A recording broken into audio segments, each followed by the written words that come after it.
Welcome back to Change Ed. Changed. I am your host. That was the worst Tony ever. It was good. I am your host, Andrew Kuhn, education consultant from Montgomery County Intermediate Unit. Here with me is Therese Semichek, also out of the Montgomery County Intermediate Unit. I'm still stuck on how horrible of a Tony you are. And also He's really got you down. He's really got you figured out. Like his Andrew is spot on, but you need some work. I'm going to do his Tony voice. I'm Tony Marabito, and I work at Carbon Lehigh Intermediate Unit. Stop! Why is Tony all of a sudden from the South? And I don't have a title. Now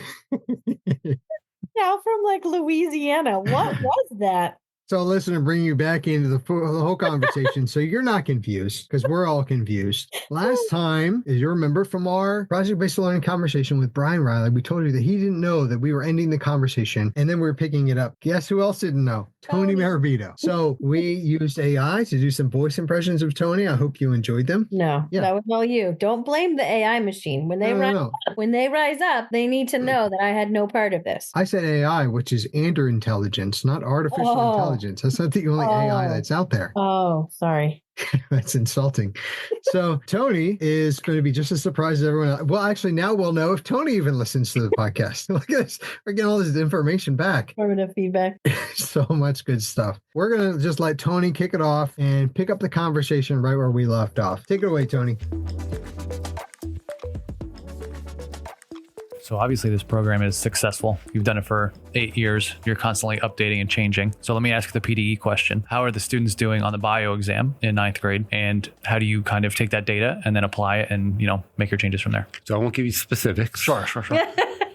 And I'm going to borrow something from High Tech High, because one of the things we ask that exact question. So students who come to High Tech High and students who go to San Diego Unified School District, what's the academic performance comparison? Mm-hmm. Because a lot of people criticize High Tech High because they have lots of donors. They have lots of money that they can use. Mm-hmm. And they said, we keep our costs to mimic what San Diego Unified has for their students as well. Pupil. Wow. Yeah. Per pupil, exactly. Wow. And they also said, we don't exist because we want to have higher performance than San Diego Unified. Our goal is around the experiences for students. Yes. And at the same time, our students happen to perform at the same level as San Diego. Yeah. That helped us out a lot in thinking about what our mission was around PBL. And so we didn't go into PBL saying our students in project-based learning aren't going to score higher than other students on the Bio Keystone. And what we found is they score similarly. Okay. So there's no advantage or disadvantage in terms of their performance if you're in PBL or not. It's about the experience. Sure. That's what's different. I imagine that would take off a lot of pressure as well. Versus if it happened to be sold where it was like, well, they will perform 20% better. And then it doesn't happen. And then you're like answering questions. Instead, you said they're not going to be harmed. They might do better. They might do the same. But, it seems like we can cross this one out. This is a neutral choice. And while maybe that took,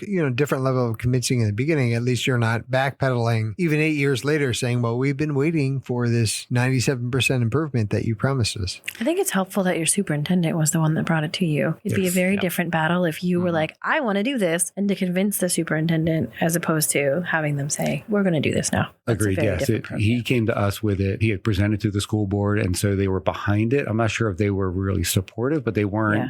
They weren't an obstacle. Right. Over the years, they have become big supporters of it. Some of their children have been students in the program. Nice. And so we get a lot of support from the school board. One of the metrics that we really want to focus on, what happens when students graduate as a 4-year PBL student. And we needed 4 years to wait for that, right? Because we started in 9th grade and let it grow on its own. And just as an aside, as we introduced 9th graders to 10th grade PBL, we also added 7th grade at our middle school. Yeah. Oh, wow. And then when our 10th graders became 11th graders, those 7th graders became 8th graders. Yeah. So we had 7th through 12th grade at one point in a very formal PBL identified way. That's changed. We've changed the model at the middle school. But we did graduate students. And after that first year of having students go through the program for 4 years, where did they go as they've left high school? Yeah.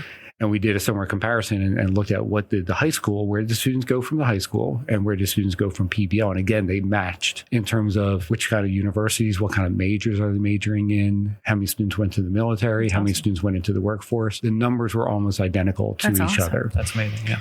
And one thing we also say with PBL is we don't say it's a STEM preparation type program. It includes students with all kinds of interests. Yeah. And so when students went off to college, their majors showed that they were doing all sorts of things. And what we heard from every one of them that's come back to talk about the experience is content's the content. It's the same no matter what you do, but it's some of the other skills that they get in PBL that are built into the program that they feel they're very strong in because of that experience that they know that classmates of theirs at the collegiate level are struggling with. And so that hearing that kind of justifies the reason to keep going because there's a lot that we're doing that isn't written in curriculum. It's not documented on a piece of paper anywhere. Yeah. It's just built into what the teachers believe in and what we support. What a great idea, collecting that data after their graduation that most schools probably don't do. That's awesome. Yeah. Have you received feedback from the circle of responsibility, from parents, from guardians, even partnerships that you might have in the district? And I'm asking this question to give you a little perspective. In the school district that I live in, my oldest daughter was able to be part of an integrated program. It was in 7th grade and she was in middle school, but it almost operated as if in elementary school from the standpoint of you were in the same room, except you pulled out for math. And while she loved the experience, and it was tremendous for her growth and for her collaboration, for working with others. The teachers were fabulous. She wanted to go back to 8th grade to have the traditional experience. As her parents, I'm like, oh man. She's waking up now in the morning being like, I don't want to go to school. I don't want to go. But she's an 8th grader. So she's having a hard time making that connection as to like what happened. As her parent, I'm like, man, you were just alive in a different way doing that. So I was just wondering, what are you hearing from the audience? So while we have PBL 9 through 12, that situation pops up at the end of 10th grade. Students can choose to leave PBL anytime they want. Is that when you start your AP classes? Exactly. Yeah. And so students are looking for, and I'm not sure if it's student choice or if there is encouragement from families. Probably some of both. Yeah. Yeah. Some of both for sure. And it's not just APs, advanced placement courses. It's other opportunities for electives. It's the opportunity to go to our technical school. The scheduling sometimes gets in the way of that. And so now they're faced with a choice. Do I stay in PBL, but I really want to go do the culinary arts program? Yeah. Yeah. And so PBL is not going to get that for me. So I have to pick one or the other. And so we tend to lose a good number of students after 10th grade going into 11th grade. One thing we offer a little differently for 12th grade compared to the rest of the student body is our 12th grade experience is one semester of science. And then the second semester, and there's complications with scheduling around math credits, which I'm not going to get into. But what we do to balance out the year-long PBL experience is they have an internship in the second semester.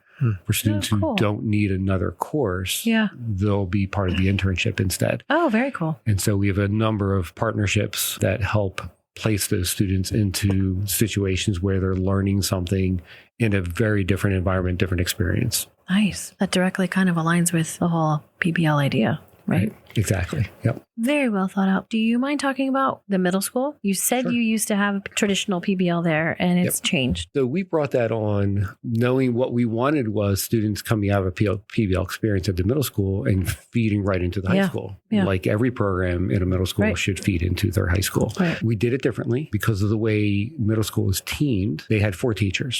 Same thing. They got the same training. They went out to High Tech High, did the whole embed with teachers out there. Their middle school set up slightly different at High Tech High than their high school, as was ours. Those teachers really put a lot of pressure on themselves to do a 4 content, including math, integrated projects. That's so hard. And so that was hard. The harder part was they have a lot more students because they're not self-selecting now.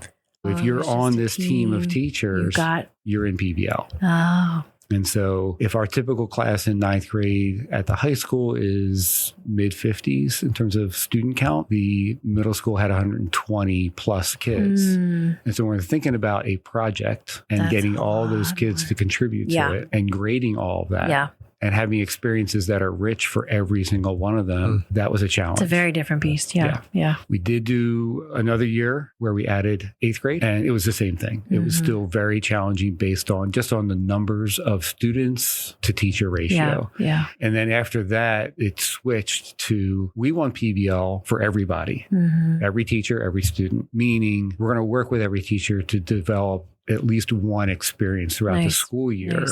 Kind of integrated throughout. And it doesn't have to be integrated in terms of the content. Yeah. And so if I'm a social studies teacher and I'm not going to, I'm going to do a project just for social studies, my team can be doing something else. We encourage that sort of model works really well when you think about a thematic projects. Yeah.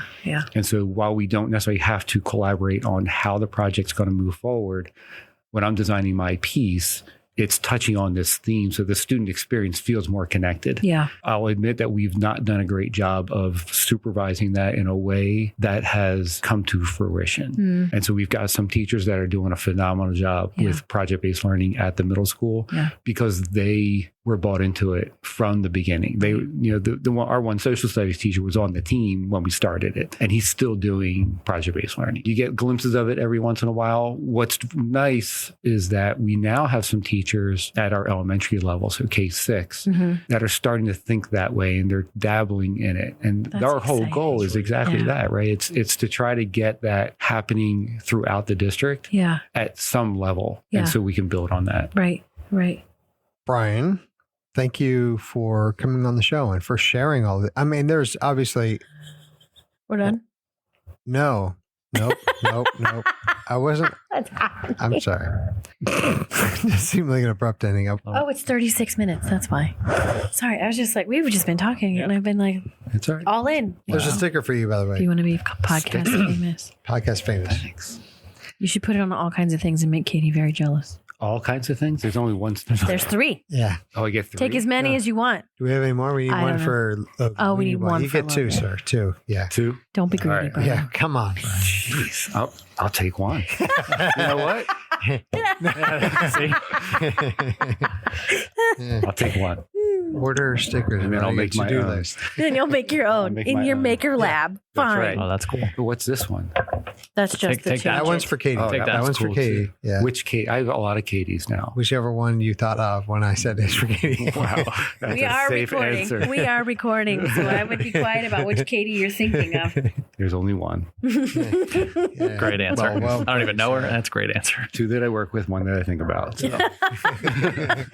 Happy Valentine's Day to the one. Exactly. You know who you are. You 3 decide among yourselves. We don't need to get held up on last names. So inappropriate. Come on, man. I'm ready. We're professional. So you have a Darrell Williams quote. Yeah. He does. Brian, take 2. We talked about it before you came here. We wanted to give you a Montgomery County Intermediate Unit Friends and Family opportunity, which was for you to have the second to last final word. Have you ever listened to the podcast before? I have. Okay, so you know this is not just for you. I just want people to, like, if they ever haven't listened to it and then they choose to listen to more than one, they're like, I thought I was special. Is everyone from Montgomery County? I thought I was special. But in this moment, on this podcast, during this recording, this is special just for you. It is special. Wow. Brian. Just like all your I feel stickers. special. For all my 2 stickers. Yeah. 2 two stickers. mints. Yeah. And 2 mints. But leave one for Logan. Yeah. Just take one. Oh, Logan didn't take 1? Yeah. No, we locked him out. He wasn't here yet. Yeah. He's like, are you serious? Well, now I'm going to lunch and I'm taking you. Yes, anyway. So what am I doing now?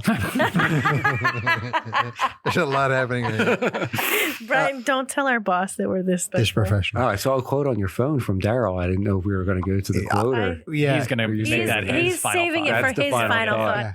Ooh, I So- should try to can't think steal of it. it. Do you want my? I have some pictures on my phone. I do too. Go ahead. No, you can do whatever you want. I'll leave it. Quote at that. Daryl. So, Brian, there's a lot to what we've been talking about, and we could We could keep talk forever. Yeah, we could keep going because there's a lot here to unpack, a lot of rich things that we can share with our listeners. But because we try to limit this to less than a 3-day podcast, do you have final thoughts that you'd like to share with them or pearls of wisdom that maybe you didn't get to share already about your experience? I think I touched on it, but I'm going to go back to kind of the way we started and thinking about our jobs as educators is to design, create, provide opportunities through experience. My experience as a student, I got good grades.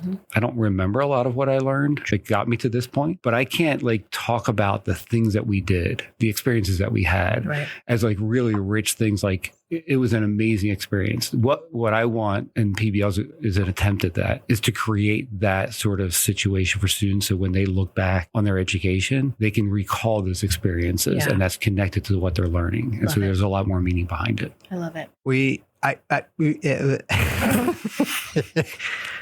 Ditto. I'm just kidding. Fun to edit. I'm thinking about the language conversation earlier. Is that English or? We don't know. We don't know. It shows up in every episode. So whoever's that language has got some good stuff.